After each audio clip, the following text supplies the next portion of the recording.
Afternoon.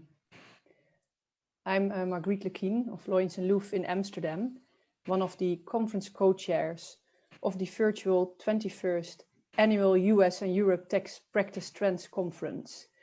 And before turning to our keynote speaker of today, first of all, welcome on behalf of the conference planning board to this conference with a great lineup of panels and speakers.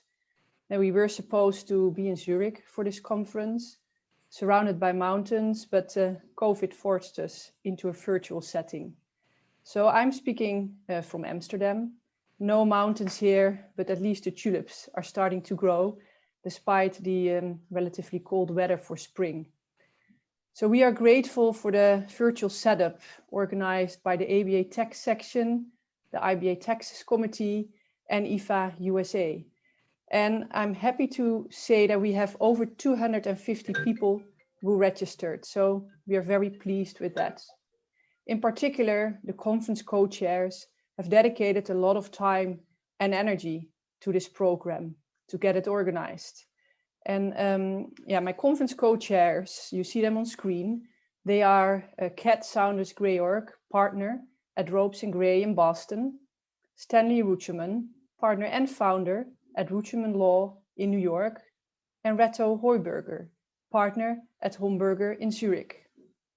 In addition, we have a planning board consisting of nearly 20 members, and they all greatly contributed to the program that you can find online. You can find all their names in the platform. And I would like to say that we could not have organized the conference without all the help from the ABA, in particular Chris Tank. And last but not least, I would like to thank all our sponsors, without whom this conference would not have been possible. So a special thanks goes to the diamond sponsor, Tax Notes. I would also like to mention the other conference sponsors, and you also can find them in the conference platform.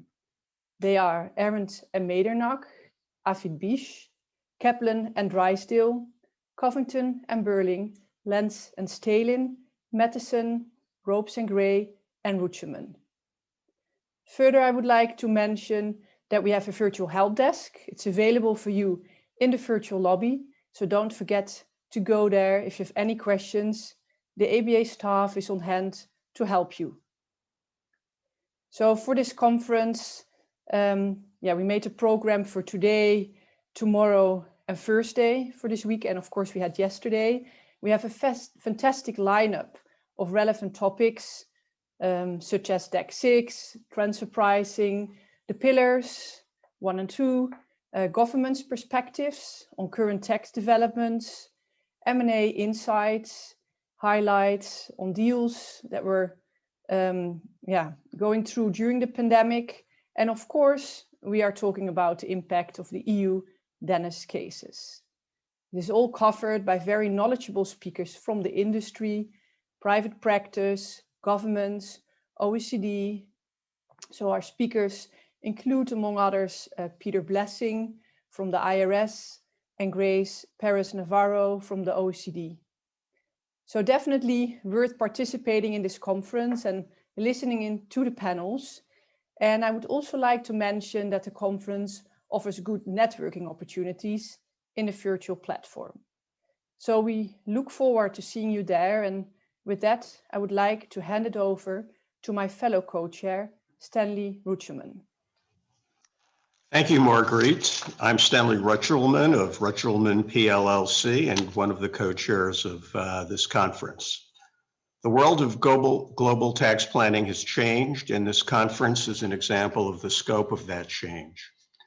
The focus of yesterday in planning for this introduction, I found the brochure for the eighth conference given in 2008, and I looked at the topics that were highlighted in the marketing brochure.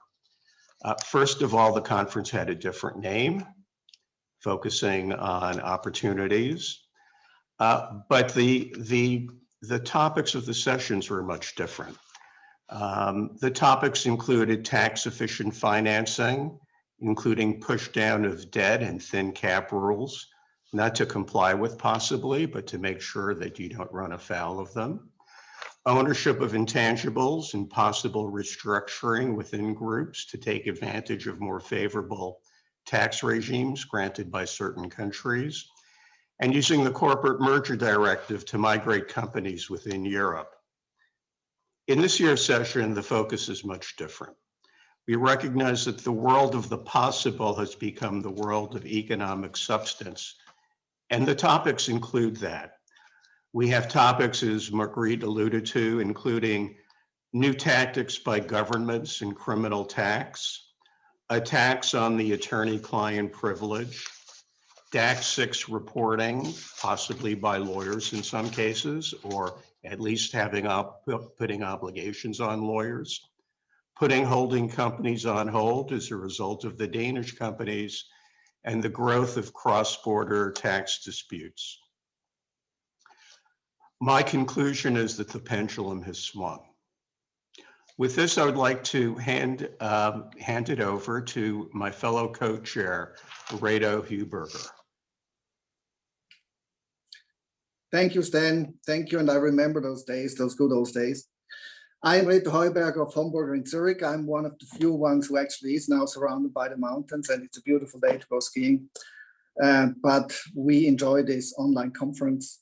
I am a co-chair of the IBA Taxes Committee, and I would like to introduce you to the current chair of the ABA Tax Section, Joan Arnold, and the former chair of the ABA Tax Section, Dick Lipton. Joan and Dick will announce a new endeavor. This endeavor intends to honor the memory of our longtime conference co-chair, Tello.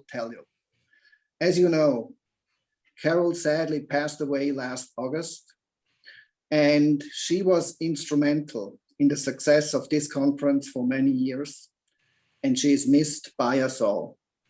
With that, I would like to hand over to Joan and Dick. Thank you, Reto. This is Joan Arnold. I am with Troutman Pepper in Philadelphia, Pennsylvania. And it's my great honor today to talk about a little bit about Carol Tello and the award that we are creating in her honor. For most of you who are on this call or on the Zoom, you know of Carol's deep involvement in this conference and also in the international tax community. Indeed, Stanley pulled up an early version. This conference used to be called Tax Strategies. It was all about how to get us to where we wanted to be. And Carol was a big part of that. Carol took over the chair of the conference about 7 or 8 years ago when we had a change in leadership.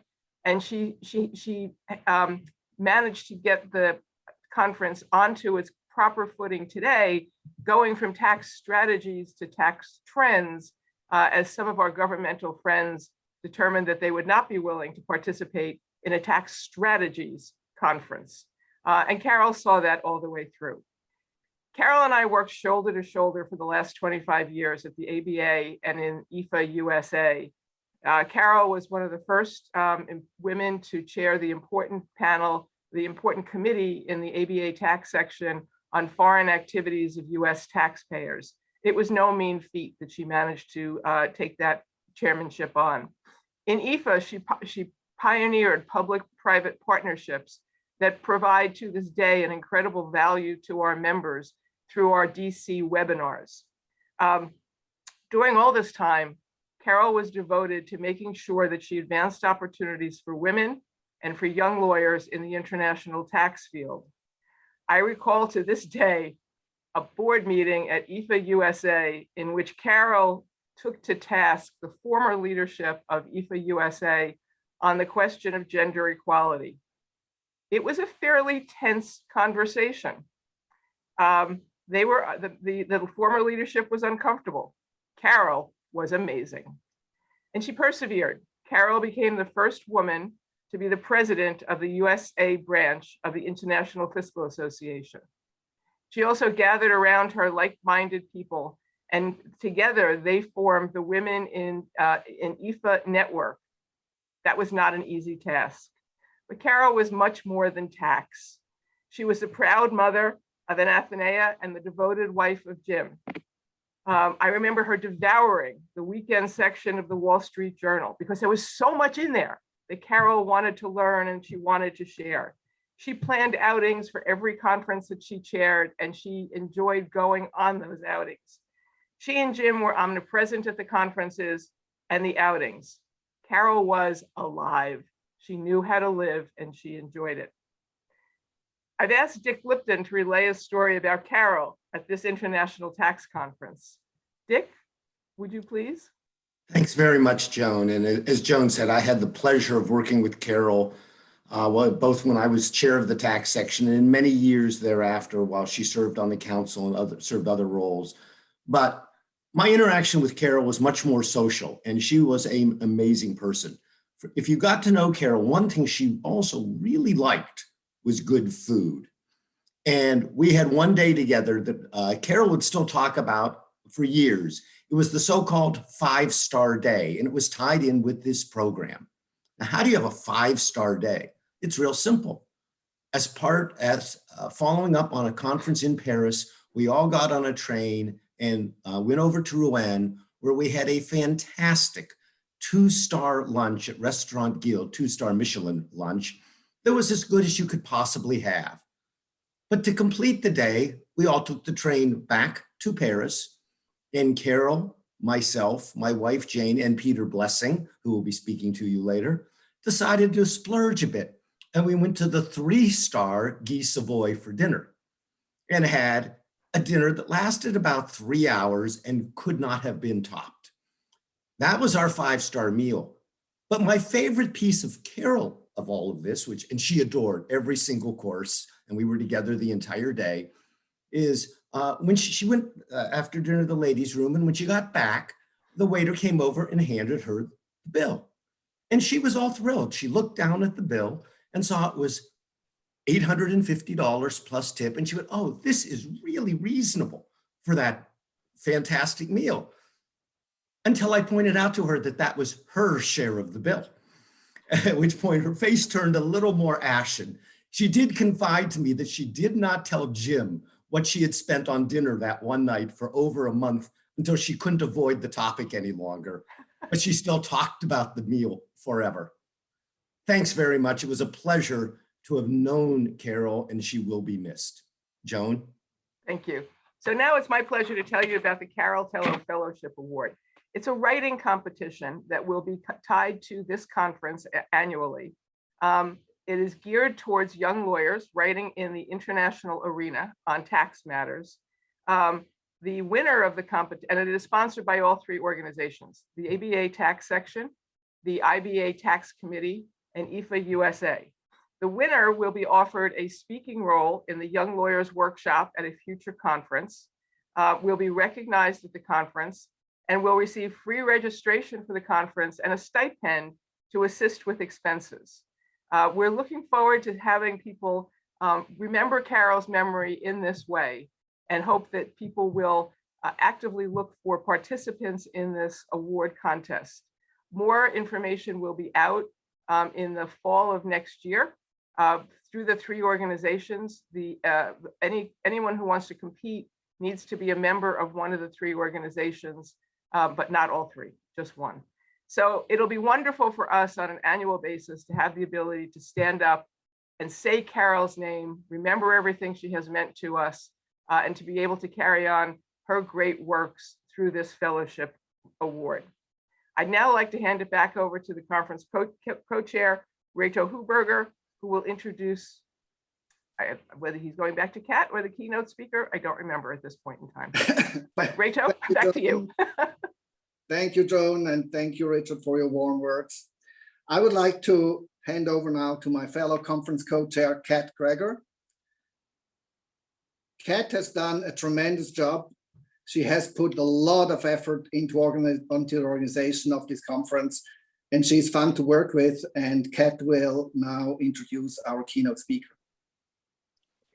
Thank you so much. And before I have the honor of introducing Andrew, I do want to just say, I have some wonderful memories of being a young lawyer, attending conferences with Carol in a senior role, and I can truly say that she was a champion both for women and for bringing younger folks into our various organizations. And so I'm absolutely thrilled that we'll be doing this to honor that memory and that role that she served for so many of us.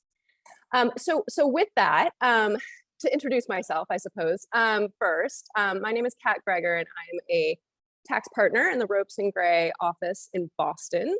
I'm here today mostly to introduce our keynote speaker, Andrew Strelka. And I will be intervening a little bit here and there with questions, because for those of you who know me, you will know that I can't stop myself from interrupting anyway. So we went ahead and planned that into the program. So to introduce Andrew, Andrew is a senior tax counsel at the White House in the new Biden administration. He was previously an attorney with Latham and Watkins in DC and was a presence in Boston with our community, good friends with one of the partners at Latham who I'm also friends with. So I had the honor of getting to know Andrew in that capacity as a friend before he took on this very important role. And alas, we sort of lost him back to the government, although it is for a very good cause, because he is serving in the new administration and helping to set up the administration's team across all segments, the Department of Justice, Treasury, and the IRS. And in a sense, this is a return home for him. He has previously held positions at the IRS, the DC U.S. Attorney's Office, the Department of Justice and the Tax Division, and the Obama White House, where he served as a tax advisor.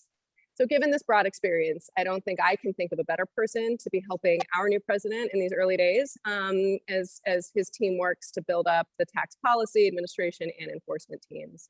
So Andrew, thank you so much for joining us today. Thank you, Kat. I am honored to be here.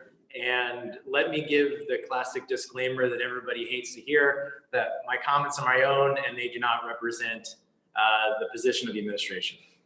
Despite, you know, I can say that with an American flag behind my back, but you know, those are the words.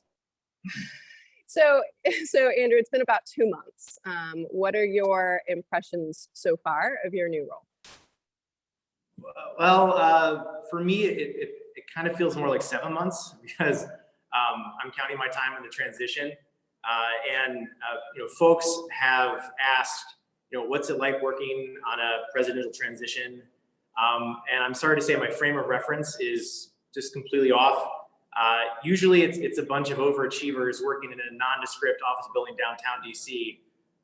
But for 2020, that operation was entirely moved online with some of the strictest and most stringent security protocols you can imagine. I mean, clearly they worked, because as evidenced by the lack of almost any significant leak of information. So basically, instead of working all day, all night and never seeing your kids, you worked all day, all night, and everybody saw your kids. I think most of the cabinet knows my 3- and 5-year-old girls at this point. But back to your question, I think for those playing at home, they probably want to know, what is your, perhaps I'll start with what it isn't. You know, we have our share of brilliant economists here, the Council of Economic Advisors, chaired by Cecilia Rouse from Princeton. They provide empirical analysis for the president. The National Economic Council, which is directed by Brian Deese, they advise the president's matter of economic policy. And of course, our Treasury Secretary, Secretary Yellen, is a world-renowned economist. So I'm the nuts and bolts guy. You know, my focus is entirely on federal tax compliance, you know, where the rubber meets the road. You know, we care about, you know, how taxpayers meet their federal tax obligations, not just if they are. But you know, I'm part of a team, and it's, you know, it's term one, day one stuff. So I'm kind of all over the place. Since last September, my highest priority, of course, has been working with leadership on getting the cabinet in and getting them confirmed. And there's a significant amount of work we do with our Senate colleagues on that. But you know, here we are on day 62, and we only have 2 spots remaining, OMB and the Science Advisor. Our Labor Secretary, Marty Walsh, was confirmed yesterday, the Mayor of Boston, Kat. I will get to this later, but our Senate colleagues have been absolutely extraordinary in an unprecedented first. We're not even at 100 days. However, I will say, had they confirmed Secretary Walsh 5 days prior, they could have confirmed the mayor of Boston on St. Patrick's Day. So I think that was definitely a missed opportunity. For sure. Yeah. But back to your question, as we've gotten people into positions in the agencies and the policy gears begin to pick up speed, administrative rulemaking, the drafting of regulations, of course, this naturally increases in pace. And there is review, of course, at the top level. So I think you're going to start to see more of this, more of these things begin to roll out. And so before we dive into substance, I'm going to ask you the question that I think everybody really wants to know, which is, what's your day-to-day life like?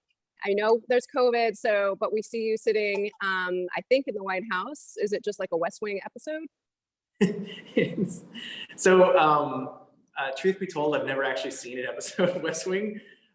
There's 150 of them. I think they're on Netflix, and it's too much of a commitment. That's like double the episodes from The Wire. So, yeah, I have seen several episodes of Veep. I can say that I think when Veep came out, I think most people in the administrations, in the various administrations, have said that show really does hit home in a lot of ways. And I will share with you a very Veep-like story. First, I want to introduce someone to you. When I got the job offer to come on board, I had done this before. I was in the Obama White House. And so I knew this time around, you always ask for a deputy. You always ask for a number two. So I'm pleased to introduce White House Tax Counsel Jordan Oros. Let me see if I can do this. There she is in our safe distance waiting. She's a rock star. She keeps the trains running on time.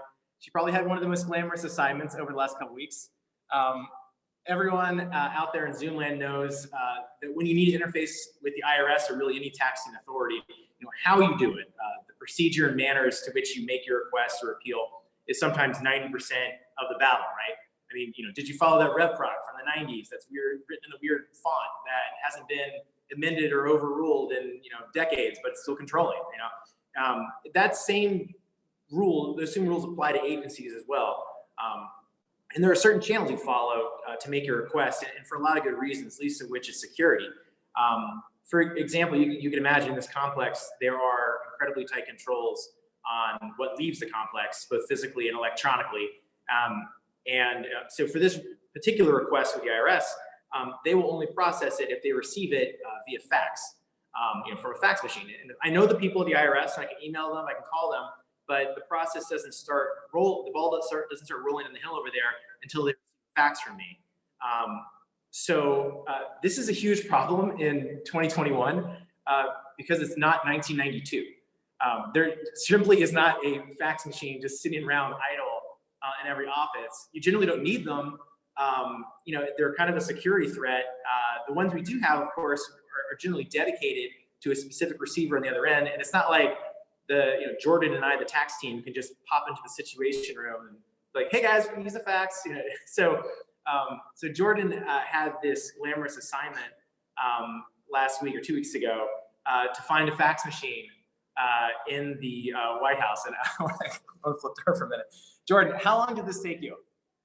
6 hours. Okay, and where did you finally find it? In the basement. Okay, yes. Next to the bowling alley. Yes, she found it in the basement next to the bowling alley. So after spending all that time, did it work? No, it did not. It did not work, right? So to be fair, that's probably why the fax machine was down in the basement anyway. So in all seriousness, we do have a modernization effort underway with the IRS, and they put together an amazing secure data transfer protocol. And despite that hiccup, there really have been no delays. The IRS has a crew of extremely dedicated folks, and they're shouldering, of course, an ever-increasing list of responsibilities. So notwithstanding that story and those like it, I will echo comments that others have made about what it's like to work day one, term one. I mean, it's absolutely incredible to work with the people you get to work with every day. It's a huge honor. The pace, of course, is brutal, but we owe it to the American people to keep it that fast.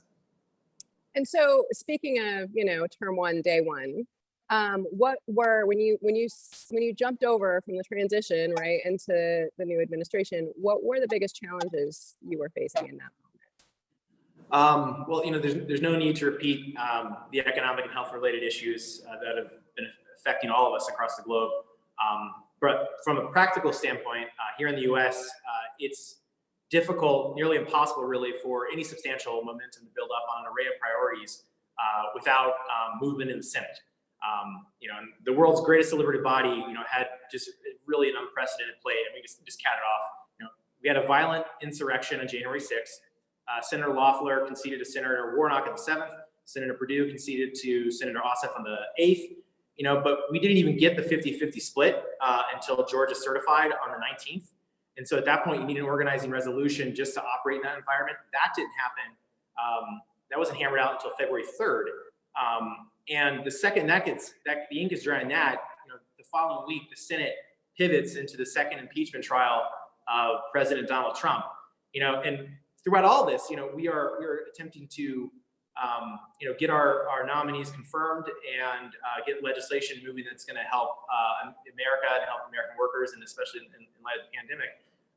And of course, during all this, most people are working at home. You know, it's still a remote environment for many. But you know, despite all this, to their credit, you know, the Senate staffers, the worker bees of the committees, you know, they really kept things moving. You know, I work closest with the Finance Committee, and those folks did not stop pushing, and they still are pushing. So on our side, the mantra was, you know, we're going to be proactive. You know, Committee XYZ, you know, here's my cell. Call me when your kid's distance learning starts. You know, what do you need? Walk me through the day. What are your priorities for today? You know, let's get you what you need. And I think that hustle was not wasted, because despite all those challenges, here we are. We're a stone's throw away from a complete cabinet, and the American Rescue Plan is enacted law. And yeah, which is amazing. I will say you exceeded my expectations in getting the rescue plan enacted. And maybe I was not the best place to have expectations in that regard, but I was certainly impressed. So speaking of nominations, what is the latest on the tax-related positions, which I know is going to kickstart everything that we're all super interested in in this conference? So I can tell you're fishing for an exclusive, and perhaps our diamond sponsor, Tax Analyst Tax Notes, is also fishing. That's not going to happen. I'll say to our non-U.S. friends of the line, you know, the typical big three tax positions in the U.S. are Commissioner of Internal Revenue, Chief Counsel IRS, and the Assistant Secretary for Tax Policy at Treasury. And for those of us who've served at the Department of Justice Tax Division, we throw in the Assistant Attorney General for the Tax Division and say there's really 4 key tax positions. But of course, most of the attorneys in the Tax Division at Justice would never even admit to being tax lawyers. They're just litigators who happen to litigate tax law. But anyway, running down the list, you know, the IRS Chief Counsel, of course, is William Paul in an acting capacity. The Department of Justice Tax Division is being run by my old section chief, David Hubbard, in an acting capacity. And I think we're all extremely lucky to have both of these experienced professionals helming these critical functions. They've done it before. The commissioner, of course, is Chuck Rettig. He was confirmed by the Senate and took office in 2018. But you know, the recent news, of course, is on the 11th. President Biden announced 4 key Treasury positions, including what I think is likely not to be a surprise for most, Lily Batchelder for the Assistant Secretary for Tax Policy. Lily is a professor at NYU Law. She has previously served as the Deputy Director for the National Economic Council in the Obama White House. Prior to that, she was the Majority Chief Tax Counsel at the Senate Finance Committee. So she brings together a very impressive amount of experience for that role. And I think the administration is very grateful to have someone like Lily step up to serve once again. And I'll say that's the best soundbite you're going to get on this. Understood. You also mentioned the American Rescue Plan. Can you tell us more about that legislation, in particular what I find the most interesting, which is the tax pieces, although I know my colleagues at Ropes often tell me I overstate their importance. Sure. I mean, this is a tremendous win for the American worker. This act, you know, this is not just some short-term thing.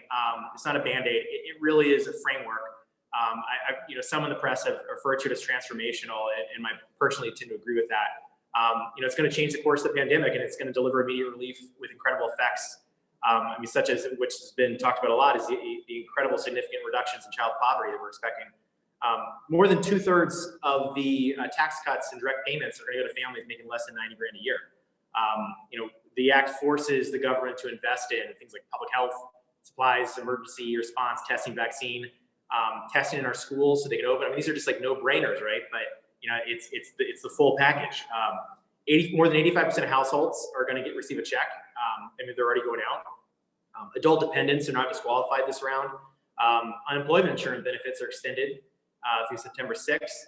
And there's aid for back rent, those who need help with their mortgage utilities payments, those who are recovering at risk for homelessness, and of course, going to the tax provisions. You know, some of the big ones that are really going to help folks in this country are, you know, the child tax credit. You know, it's being increased from $2,000 to $3,000 per child. It's going up to $3,600 if your kid is under the age of 6. 17-year-olds can qualify this go around. The earned income tax credit, you know, that's also getting juiced. 17 million American workers will see an increase by as much as $1,000. And the top occupations, the folks who will be receiving this, these are the frontline heroes. These are our, you know, our cashiers, our food preparers, our servers, our health workers. You know, there's a refundable tax credit that will be available to help childcare costs. And if you are lower middle income family enrolled in a health marketplace, you know, the chances are your premium will either be significantly reduced or downright eliminated. And so, you know, the president said, you know, this is not the time to simply build things back the way they were. You know, people were worried about a K-shaped recovery, but you know, I think it's clear that well before COVID-19, we were already living in a K-shaped economy. And so that's one of the greatest strengths of this country is its economic engine. And I think legislation like this and, you know, other actions that I think that we've seen from the administration are going to be helping to ensure all Americans get to benefit from it. I can wave my hands all day around this, but of course, you know, right now, you know, the two key words, of course, are implementation and execution. You know, this isn't just IRS issuing checks, right? Or extending the filing deadline. You know, we are marshaling the skills, talent, and experience of the entire U.S. federal government to get this done. And our cabinet members are, you know, they are not getting 1 minute to high five each other after their confirmations. You know, this is public service. They are going to go through every part of this to get it done, to get it implemented correctly, and to prevent fraud, waste, and abuse along the way. You're on mute, Kat. I had to at least forget to unmute once. So let's pivot a little bit. I can hear your passion, just like the rest of us when you get to the tax parts. But what are some of the other areas that you're most interested? In other words, what are you most excited about seeing the teams that you're building go forth and develop and implement?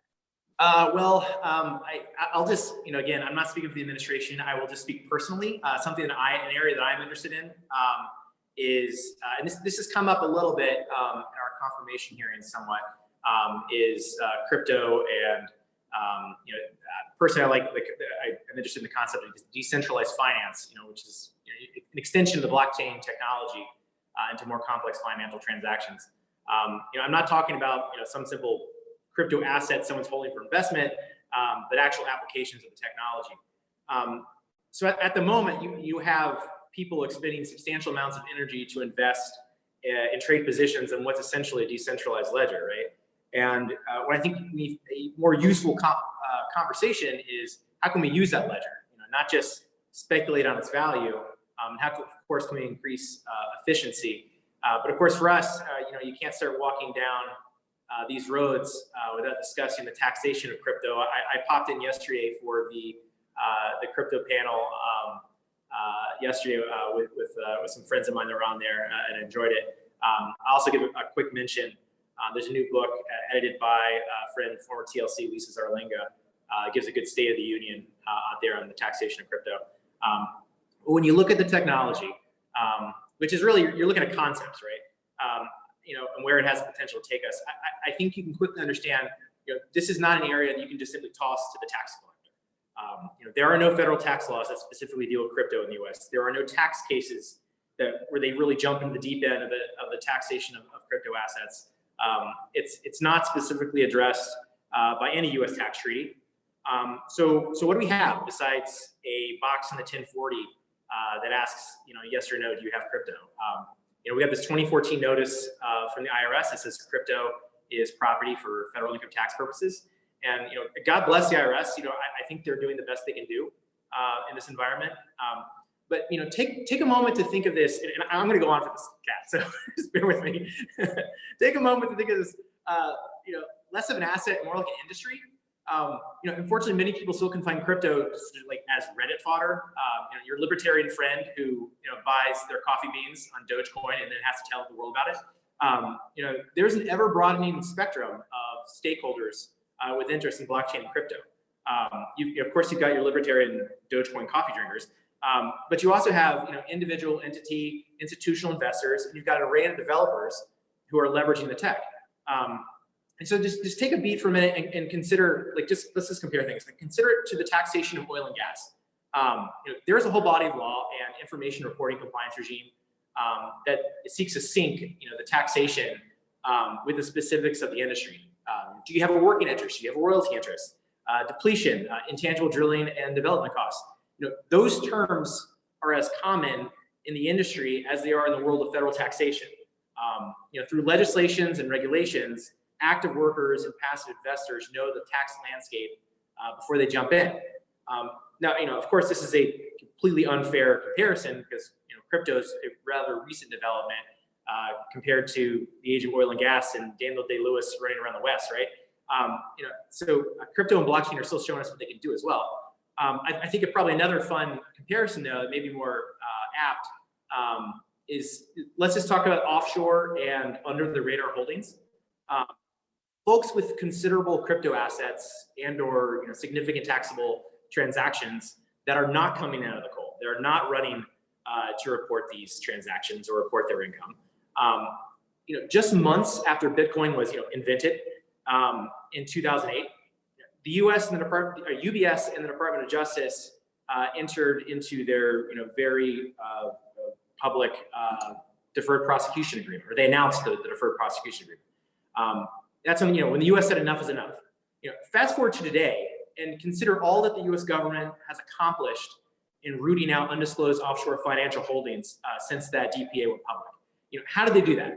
You want to go bottoms up, get the account holders, you got to get the banks to play. How do you get the banks to play? You get the banks to play by getting governments on board. How do you get the governments on board? You have agreements, you have treaties, you have BSA, you have FATCA, the Department of Justice's Swiss banking program. Thank you, Kathy Keneally. I mean, they announced a new DPA like a couple weeks ago. They're still doing them. So in that same period of time, though, where are we with crypto? I mean, so the IRS and the Justice Department, of course, are using all their tools. Look at the John Doe summons work. Look at how the IRS is working across its divisions to look at the micro and the macro of this and look for patterns. But where do we go next? I mean, the cat is out of the bag. The technology is already here.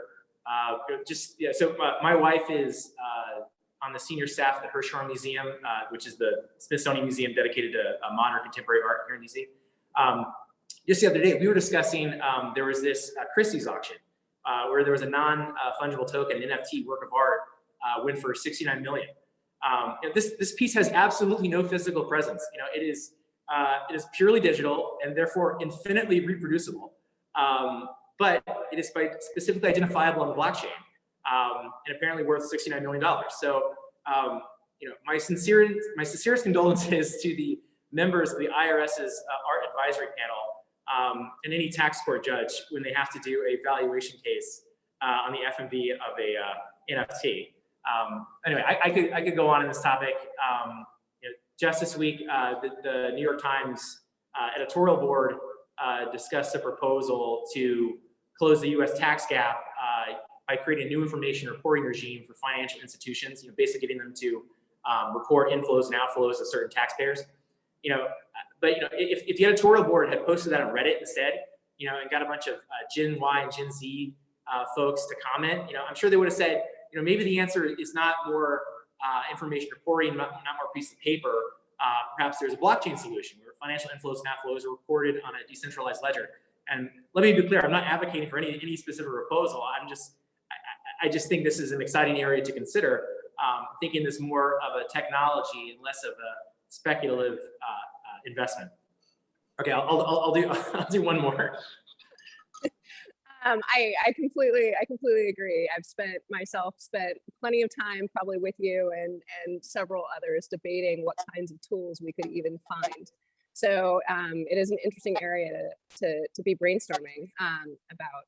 So I'm going to give you an easy one, but one that is of really, really great and interest to the crowd listening today. Where are we going with guilty? Okay, thank you for the softball. Apparently, your friend, my friend Ann Gordon may have thrown that question at you. But for those following along at home, the global intangible low-income tax is an anti-base erosion provision to discourage companies from using the IP shift to move profits and effectively reduce their taxes. The idea, of course, is that somebody who has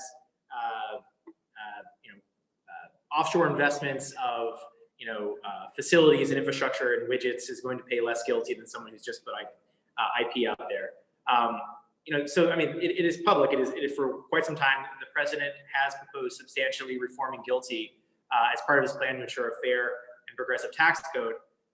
Of course, it's also important that we ensure American companies can compete on a level playing field. So in my mind, personally, I look at this two ways. First, I think there can be agreement that the intent of guilty, the issue it is seeking to address, are largely viewed as very important issues by the stakeholders inside and outside the U.S. Our leadership has stated on the record that we look forward to working with both sides of the aisle in Congress to ensure that the United States negotiating position at the OECD helps American companies compete on a level playing field. But I think it's important to emphasize that this is new. In the U.S. Navy, even the most technologically advanced ships still go down a shakedown cruise, right? So the first question is, can we now measure the effects of guilty, both intended and unintended? The second part is I would like to think about is, economies are not static. The Tax Cuts and Jobs Act was signed into law in December of 2017, and look what's happened since then. I mean, already feels like a decade since the Tiger King ended, and this was in 2017. So the world has fundamentally changed, and we've essentially been living with a fast forward button pressed down. So I think we're presented now with an opportunity to work with both sides of the aisle on potential reform. And so I think we're running low on time, but so just to go full circle, if I was a character on Veep, I'd probably say, Batman Begins was new, fresh take on a franchise, an amazing film. But did Christopher Nolan stop there? No, he built on that and made one of the best sequels of all time. It was like Godfather 2 type stuff. So anyway, I'm really excited to see where this goes. Yep, me too. Well, Andrew, thank you so much for joining us, and I can't wait until we can do this again next time in person. And for the audience, it is time. We want to give you 2 minutes to move on to the first sessions of the day. To view and join our upcoming sessions, actually, please return to the virtual lobby. And just to preview for you all, up next, we have 2 exciting topics on tap that are starting pretty immediately. The first is they're happening simultaneously. One is on Brexit, called Brexit Happened, Now What? And another panel on the on DAX implementation that we've titled the Hallmark Hall of Mirrors, which is a bit of a tongue twister. And later in the day, I will be co-chairing a panel on new transfer pricing developments, including some of the pandemic impacts. And simultaneously will be a session on selected distressed and non-distressed deals during the pandemic. So I hope you'll also join us for the Women in Tax Forum networking event that's taking place tomorrow after the last sessions. And we invite you to take a look at the online virtual platform, take a look at the sessions tomorrow and Thursday. On behalf of the ABA Tax Section, the IBA Taxes Committee, and IFA USA, thank you so much for joining us today, and look forward to seeing you all in the networking sessions.